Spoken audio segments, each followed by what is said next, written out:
pare. At ang FYP ko, puno ng ang mutya ng Section E. Mapa FB, YT, IG, X at T. Ay, nakakarindi. Kaya naman, sige na nga, testingan ko rin. Asian at K-drama fan talaga ako eh. Di ako sa Pinay drama kasi madalas umarte. Hindi kasi ako sa basta bugilan. Maganda lang, sikat lang. Gusto ko, natagat siya ko ba? Acting na natural lang. Kaya kung gano'n sa actingan, episode 1 pa lang, idadrop ko na yan. At ang makulit na rin, pabalik-balik sa aking FYP. Tingnan ko nga kung ako'y madadali.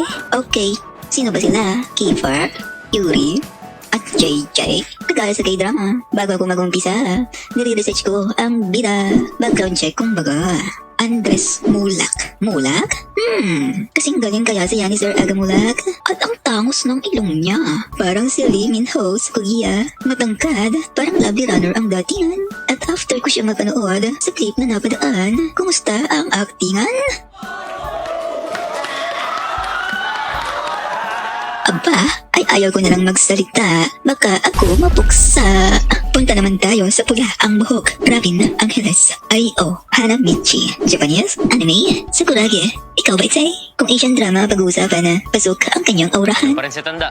Fixing a few things sa family, but enough about me. At sa actingan, based sa clip na napadaan, mas okay naman siya kaysa dun sa isa. Sa puntong ito'y napagtanto ko. Ayaw ko na. Sa K-drama, ako'y babalik na. Ngunit, meron pa nga palang isa. Siyempre, ang bida, si Ashtin Olviga. I-google ko muna dahil hindi ko siya kilala. Malaki drama rin pala ang dating kanya. Kim Soo-yeon, ang aurahan niya. Abad, talented rin pala. Siya pala'y magaling kumanta, sumayaw. At makulit pa. Ikaw, gusto ko maging kriminal para Sige na nga. VV1, install na kita. Episode 1 lang ha. Okay, maganda ang umpisa. Parang K-drama. Kaya sige lang, pagpatuloy pa. I'm Jasper Jean Marian. You can call me JJ. So, JJ pala ang name niya. Ang dali namang tandaan. Sa araw na to, dito na ako mag-aaral. At hanep, ang galing ng VO niya. Voice over ba? Hindi cringe. Kagaya ng iba na para bang nagbabasa, natula, or minsan parang luka-luko. Ang background music, pasok ko rin sa aking panlasa. Buhay na buhay, hindi nakaka-bored mo. Although marami sa kanila, need pang mag-improve sa actingan. Mabuti na lang, maraming airtime si JJ ba? Bato ng bato sa akin, Kaya nababawi ni Ashtin Olviga na parang itong sinaari sa Freya. Nakakapika ang kanilang aura. Effective sila for me ha? Sana lang.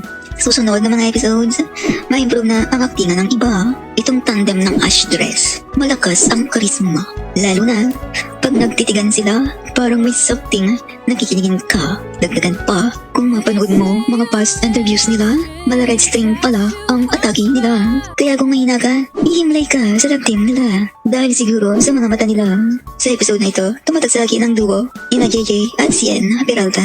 Kung pakita mo nga IQ test mo kung meron. Wag na nga, na ikaw na matalino na gusto mo medal. Kagaya ng sabi ko kanina, pag di ko nagustuhan ang drama, episode 1 pa lang, dinadrop ko na.